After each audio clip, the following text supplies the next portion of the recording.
안녕하세요. 파이팅 홍공TV입니다. 오늘은 굴착기 기능사 필기 빈출 모의고사 3회 31번부터 끝까지 쭉 풀어보겠습니다. 집중하시고 바로 시작합니다. 시도지사의 정비명령을 이행하지 아니한 자에 대한 벌칙은, 자, 정비 검사 아니고 정비 명령이니까 요걸 위반했을 경우에는 벌칙이 셉니다. 1년 이하 징역, 1천만 원 이하 벌금입니다. 따라서 요 100만 원 이하 벌금 요게 아니고 0 하나 더 붙여서 1000만 원 이하 벌금 요렇게 돼야 되겠죠. 요거 꼭 고쳐주십니다. 자, 그리고 정비 명령이 아니라 정기 검사를 미이행했다. 그랬을 때는 적발되면 최고 300만 원 이하의 과태료를 물게 됩니다. 정기 검사 미이행은 최고 300만 원 이하 과태료고, 시도지사의 정비 명령을 이행하지 않았다. 그랬을 때는 1년 이하 징역, 1천만 원 이하 벌금입니다. 자동차 승차 정원에 대한 내용으로 맞는 것은, 자, 승차 정원은 등록증에 기재된 인원입니다. 뭐 구체적으로 4명, 몇 명 또는 운전자를 제외한 나머지 인원 요렇게 정의되어 있는 게 아니라, 자동차의 승차 정원이라고 하면 등록증에 기재된 인원을 말한다. 덤프트럭을 신규 등록한 후 최초 정기검사를 받아야 하는 시기는 바로 1년입니다. 자, 건설기계 종류에 따라서 정기검사 유효기간이 차이가 있죠. 일단 우리 굴착기 같은 경우에는 타이어식일 경우 검사 유효기간 1년이고요. 로더 같은 경우에는 타이어식일 경우 연식이 20년 이하면은 2년마다 받아야 되고, 연식이 20년 이상 됐다 그럼 1년마다 받아야 됩니다.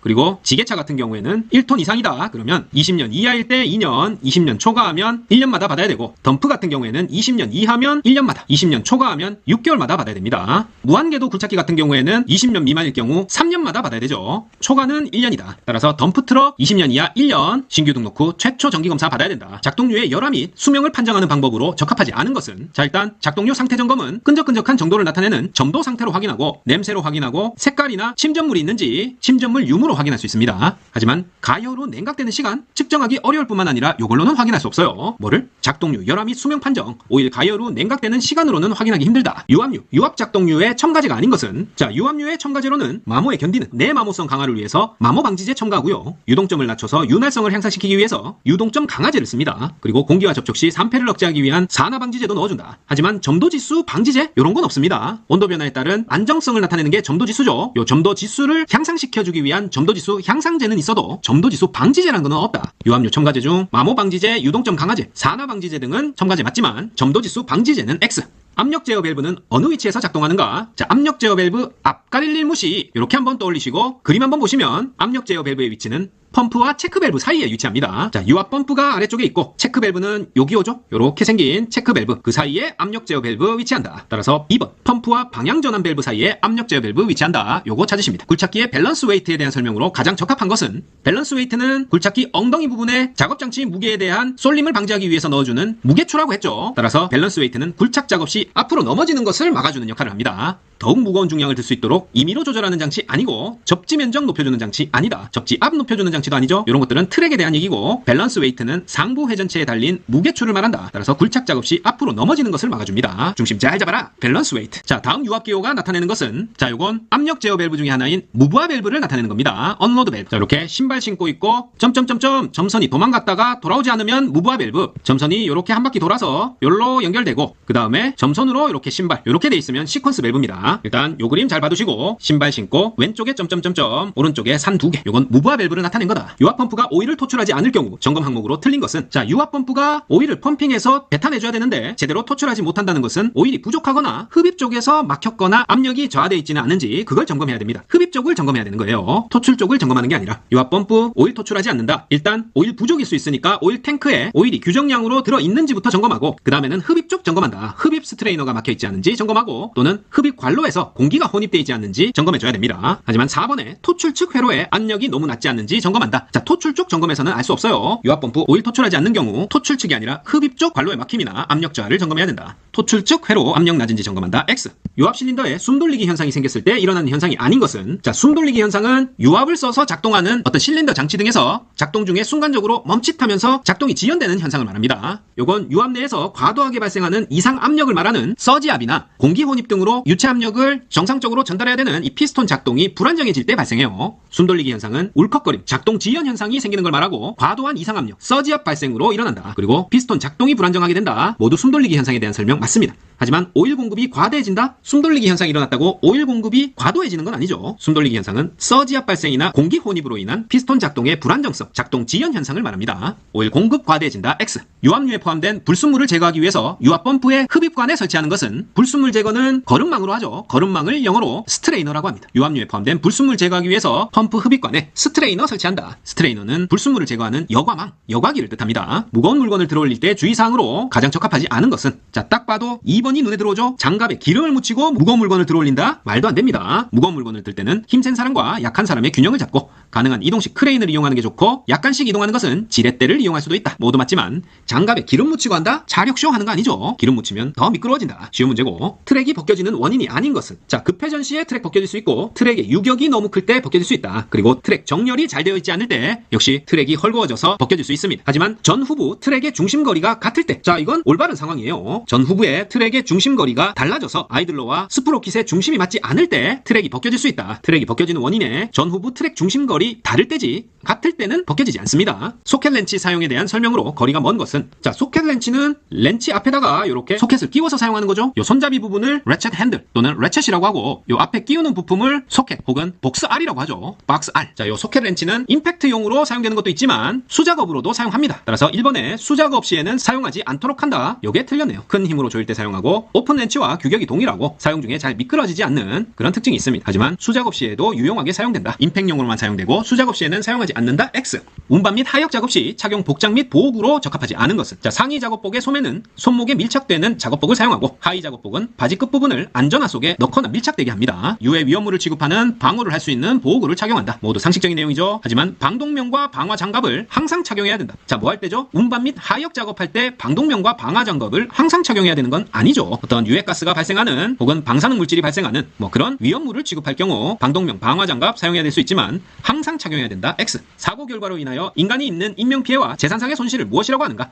재해라고 합니다. 사고 결과로 인해 인간이 입는 인명피해와 재산상의 손실을 재해라고 한다. 산소 또는 아세틸렌 용기 취급 시 주의사항으로 맞지 않는 것은, 아세틸렌 병은 눕히면 안 되고 세워서 사용해야 되고요. 산소병, 이렇게 길쭉하게 생긴 산소통이 본배입니다. 40도 이하의 온도에서 보관해야 되고, 산소병 본배는 운반할 때 충격을 줘서는 안 되겠죠. 하지만 산소병의 밸브, 조정기, 도관 등은 반드시 기름 묻은 천으로 닦는다? 자, 딱 봐도 이상하죠? 용접 시 사용되는 산소나 아세틸렌 용기는 주변에서 용접을 할 때 비산되는 불꽃이 튀어서 화재가 발생할 수도 있기 때문에 이렇게 기름 묻은 천으로 닦을 경우 아주 위험하겠죠. 불꽃이 튈 경우 폭발 위험이 있다. 자, 안전보건 표지의 종류와 형태에서 요 그림이 나타내는 안전표지판은 바로 녹십자 표시죠. 병원 표지, 비상구 표지, 안전지대 표지 아니고 십자 드라이버 표시도 아닙니다. 녹색의 십자 모양으로 재나 위험으로부터 안전을 상징하는 녹십자 표지다. 무한궤도 굴착기로 진흙탕이나 수중 작업을 할 때 관련된 사항으로 틀린 것은, 작업 전에 기어실과 클러치실 등 드레인 플러그의 조임 상태를 확인한다. 자, 물이 들어가면 안 되니까요. 각종 오일류를 교환할 때 배출해주는 그 드레인 플러그가 확실히 잠겨 있는지 조임 상태를 확인합니다. 그리고 작업 후에는 세차를 해야 되고 각 베어링에 다시 한번 주유를 해야 되겠죠. 기름칠을 해야 된다.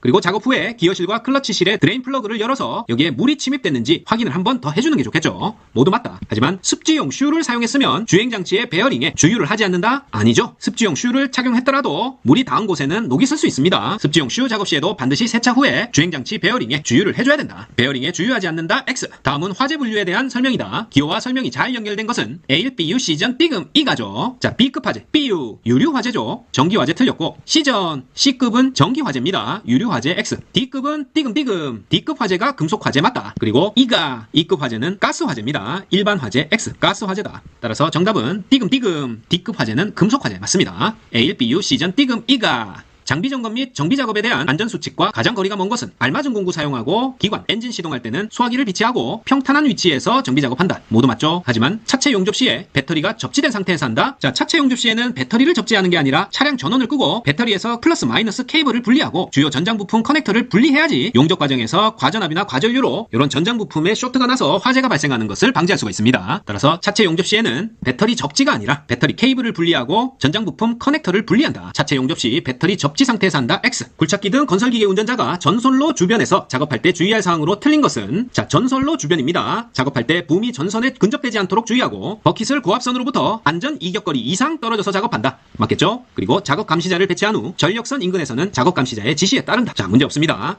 하지만 바람에 흔들리는 정도를 고려해서 전선 이격거리를 감소시켜 작업해야 된다. 자, 바람에 따라서 전선 이격거리 늘려야지 감소시켜 작업한다. X겠죠? 충분한 이격거리를 두고 작업해야 된다. 자, 쉬운 문제고요. 도시가스가 공급되는 지역에 지역에서 굴착공사를 하기 전에 도로 부분의 지하의 가스배관의 매설 여부는 누구에게 조회하여야 하는가? 바로 해당 도시가스 사업자한테 전화해서 물어보면 되죠. 도시가스 지역 굴착공사할 때 도로 부분 지하 가스배관 매설 여부 시장, 도지사, 경찰서장한테 물어보는 거 아니고 해당 도시가스 사업자한테 물어본다. 당연한 얘기고, 다음은 가스배관의 손상방지 굴착공사 작업 방법 내용이다. 괄호 안에 알맞은 것은 가스배관과 수평거리 몇 미터 이내에서 파일 받기를 하고자 할 때 도시가스 사업자의 입회하에 시험 굴착을 통해서 가스배관과의 위치를 정확히 확인할 것. 자, 바로 가스배관과 수평거리 2m 이내에서 파일 받기 하고자 할 때입니다. 이때는 도시가스 사업자의 입회하에서 굴착 시험을 통해 가스배관과의 위치를 정확히 확인해야 된다. 가스배관과 수평거리 2m 이내, 2m 이내에서 파일 받기 할 때 시험 굴착 통해서 가스배관 위치 더욱 정확히 확인해야 됩니다. 가스배관 손상방지 굴착공사 작업 방법 내용이고요. 도로상의 한전 맨홀에 근접해서 굴착 작업을 한다. 가장 올바른 것은 자, 한전 지고 놓으면 안전합니다. 작업자가 임의대로 굴착해서는 안 되고 도로상 한전 맨홀 있다. 근접해서 굴착 작업해야 된다. 한전 직원이 와서 지켜보면 문제 없겠죠. 가장 원칙적인 걸 답으로 찾으시면 됩니다. 맨홀 뚜껑을 경계로 해서 뚜껑이 손상되지 않도록 하고 나머지는 임의로 작업한다. X.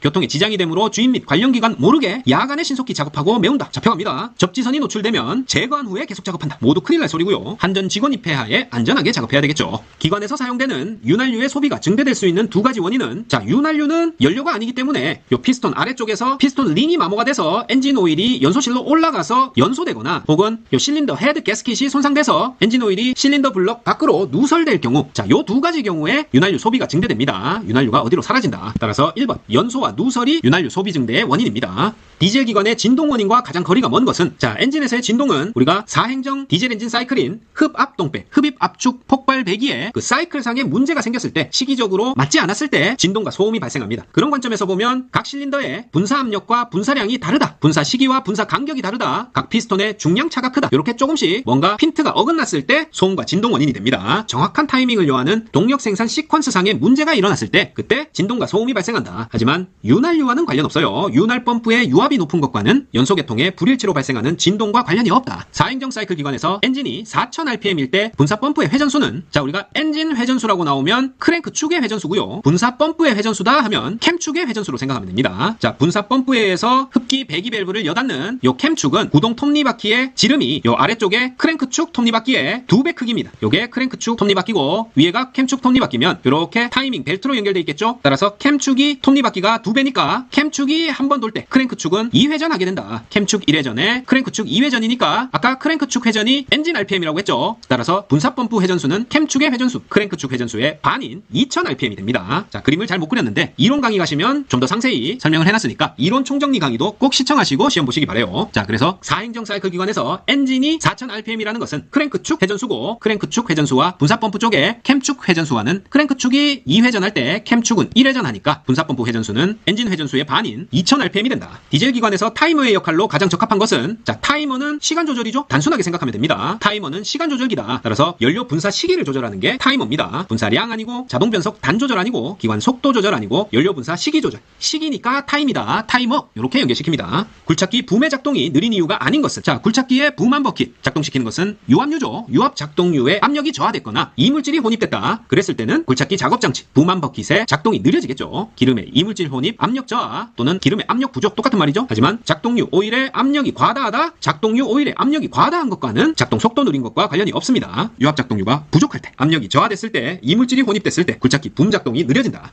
자, 이상입니다. 굴착기 기능사 필기 실전 모의고사 3회 이렇게 끝까지 풀어봤습니다. 다가오는 시험에서 한 분도 빠짐없이 모두 합격의 기쁨을 누리시기 바라고 저는 다음 시간에 더 알찬 내용으로 다시 찾아뵙겠습니다. 감사합니다.